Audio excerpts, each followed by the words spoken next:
샐러리맨은 회사에서 일을 해서 돈을 벌어야 합니다. 회사를 다니지 못하면 굶어 죽을 염려가 있습니다. 모아놓은 돈이 있어서 굶지 않는다 해도 버는 돈이 팍 줄고 생활 수준이 크게 하락하게 됩니다.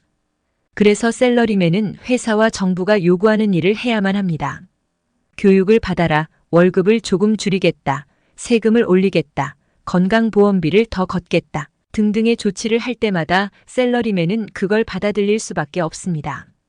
이럴 때마다 부당하다고 욕을 퍼붓지만 그래도 회사와 정부의 말에 따를 수밖에 없는 겁니다.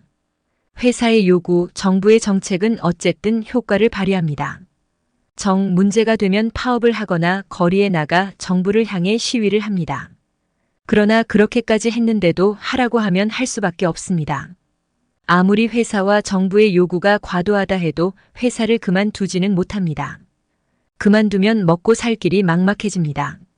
오늘 이야기는 월급쟁이로 살 때는 미처 몰랐던 것들에서 가져왔습니다. 기대가 되신다면 구독과 좋아요 부탁드립니다. 자영업자도 마찬가지입니다. 자기 사업을 한다 하지만 매달 돈을 벌지 않으면 먹고 살기 어렵습니다. 손님이 진상을 부려도 참고 사업을 합니다. 정부의 새 정책이 싫더라도 따르지 않으면 문제가 되니 어쨌든 따를 수밖에 없습니다.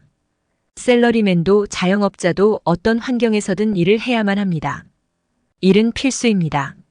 그러나 자산가, 자본가는 다릅니다. 자산가들에게는 일하는 게 필수가 아닌 선택입니다. 일을 할 수도 있고 안 할 수도 있습니다. 자기 돈을 들여 사업을 하느냐 마느냐를 자기 선호에 따라 결정할 수 있습니다.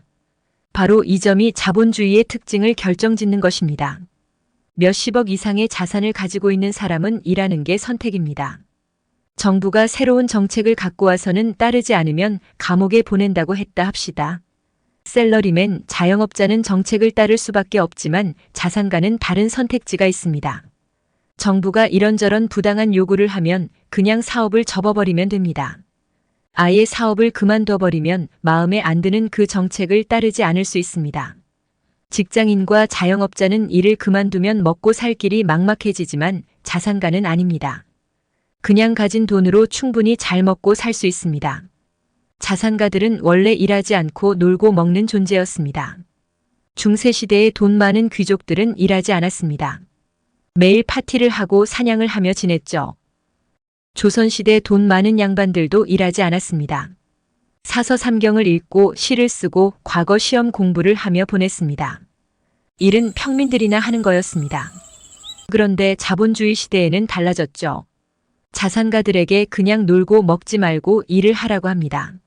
새로운 사업을 하라고, 돈을 더 벌기 위해 노력하라고 합니다. 직장인과 자영업자가 더 열심히 일한다는 것은 노동시간에 달렸습니다. 하루 8시간 일하다가 10시간, 12시간 일을 하면 더 열심히 일하는 것입니다. 하지만 자산가는 그런 식으로 더 일하지 않습니다. 자기가 가진 돈을 더 투자하는 방식으로 일을 합니다. 사람을 더 고용하고 기계를 더 사고 사업체를 더 만들고 하는 식입니다. 자산가가 사람들을 더 고용하니 일하는 사람이 늘어납니다. 자산가가 기계를 더 사게 되니 기계를 만드는 사람도 늘어납니다. 사업체가 늘어나면서 새로운 상품도 늘어납니다. 그렇게 자본주의가 발달하고 현대 경제가 만들어졌지요. 경제가 발달하느냐 정체하느냐에서 가장 중요한 건 자산가들이 자기 돈을 투자해서 사업을 하려 하느냐 아니면 그냥 놀고 먹으려 하느냐입니다. 자본주의의 경제 정책 근간은 부자가 돈을 더 벌 수 있게가 아니라 투자하기 쉽게, 사업하기 쉽게입니다. 아무리 부자가 돈을 많이 벌어도 그 돈으로 사업을 더 크게 하지 않고 놀고 먹으려 들면 소용이 없습니다. 경제에서 낙수 효과는 부자가 돈을 쓰면 보통 사람, 가난한 사람들의 소득이 늘어난다는 이론입니다.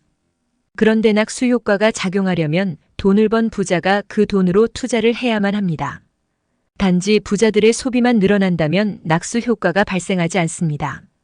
부자들이 소갈비를 많이 먹으면 그만큼 삼겹살 소비가 줄어듭니다. 부자들이 고급차를 더 많이 사면 그만큼 일반 차를 덜 삽니다. 소비 증진 효과가 별로 없다는 것입니다. 진짜 낙수 효과는 몇십억 원을 들여 사업체를 새로 만들고 사람들을 고용할 때 생깁니다. 자산가가 돈을 벌어 그냥 놀고 먹기만 하느냐 아니면 투자를 하느냐의 선택이 경제에서는 굉장히 중요하다는 말입니다. 어떤 나라의 경제가 좋아질지 혹은 어려워질지 가늠할 수 있는 척도는 투자의 환경이라고 볼 수 있습니다. 자산가가 투자하기 좋은 환경, 사업하기 좋은 환경을 제공하는 나라는 경제가 좋아집니다. 자산가가 사업하기 힘들게 만드는 나라는 경제가 어려워집니다. 그런 점에서 볼 때 중국은 어려워질 것입니다. 지금 중국은 돈 많은 부자에게 가혹하고 사업가가 회사를 마음대로 운영하지 못하게 하고 있습니다. 한국도 어려워질 겁니다. 사업을 하다가 문제가 되면 경영자를 감옥에 집어넣는 규제가 점점 더 많아지고 있습니다. 과태료가 아니라 벌금과 징역 등과 같은 형사처벌이 점점 늘어나고 강화되고 있습니다. 감옥에 갈 것을 감수하고 사업을 하려는 자산가는 없습니다. 일본도 한계가 있습니다. 일본은 기존 기업들은 잘 보호하지만 새로운 사업가가 큰 돈을 들여서 새로 사업을 시작하기는 어렵습니다. 가장 미래가 밝은 나라는 미국입니다. 미국이 어쩌고저쩌고 해도 사업하기 가장 좋은 나라입니다. 특히 새로운 사업을 하기 가장 좋은 나라가 미국이죠. 미국의 힘이 여기에서 나옵니다. 월급쟁이로 살 때는 미처 몰랐던 것들이었습니다. 지식 담기를 함께 해주셔서 감사드립니다. 영상이 좋으셨다면 구독과 좋아요 부탁드립니다.